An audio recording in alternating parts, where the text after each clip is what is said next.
Hello guys, welcome back to new video. So guys, अगर आप भी काइनमास्टर से वीडियो एडिटिंग करते हैं और वीडियो एडिटिंग करते समय आपका भी काइनमास्टर बार बार ऑटो बैक हो जाता है या उसमें प्रॉब्लम आने लगती है, देख सकते हैं जैसे भी मेरा हो रहा है। सो देख सकते हैं फिर से अजीब सी हरकतें करने लगता है और अच्छे से वर्क नहीं करता, जो कि एंड्रॉइड 11 पे जिनका फ़ोन रन कर रहा है उसमें बहुत ज़्यादा प्रॉब्लम आ रहा है। सो ये काम नहीं करता। सो अगर आपके भी डिवाइस में कुछ इस प्रकार का प्रॉब्लम आता है, ऑटो बैक हो जाता है या बीच में क्रैश हो जाता है, सो उसके लिए मैं आपको एक ऐसी ट्रिक बताने वाला हूँ जिससे यह कभी भी क्रैश नहीं होगा। तो उसके लिए आपको कुछ करना है नहीं, देख सकते हैं अभी भी लैग कर गया था, काम नहीं करता अच्छे से।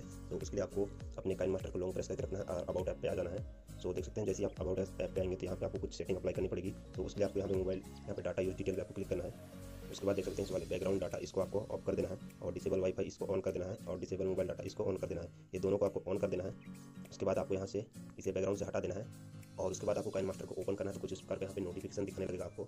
उसके बाद अगर आप काइनमास्टर को आप यूज़ करेंगे तो आपको कोई भी प्रॉब्लम नहीं आने वाला है। आपका काइनमास्टर एकदम स्मूथ रन करेगा, इसमें भी कोई भी क्रैश का प्रॉब्लम नहीं आने वाला है। अगर आप इस सेटिंग को ऑन कर देते हैं या आपके में ये सेटिंग नहीं दिखाए तो आप फ्लाइट मोड में अपने मोबाइल को डाल के आप काइनमास्टर यूज़ करेंगे तो आप में के डिवाइस में भी प्रॉब्लम आएगी ही नहीं। सो गाइस, अगर आपके भी काइनमास्टर ऑटो बैक हो रहा है तो आप इस सेटिंग को ट्राई कीजिए। तो आपकी काइनमास्टर में जो क्रैश की प्रॉब्लम है इस सेटिंग को अप्लाई करने के बाद हमेशा के लिए सॉल्व हो जाएगी। सो देख सकते हैं बिल्कुल अच्छे से वर्क कर रही है, इसमें कोई भी अभी प्रॉब्लम नहीं आ रहा है। सो गाइस, अगर वीडियो पसंद आई तो लाइक कर देना और एक बार इस सेटिंग को ट्राई जरूर करना। सो गाइस, मिलते हैं हमारे नेक्स्ट वीडियो में।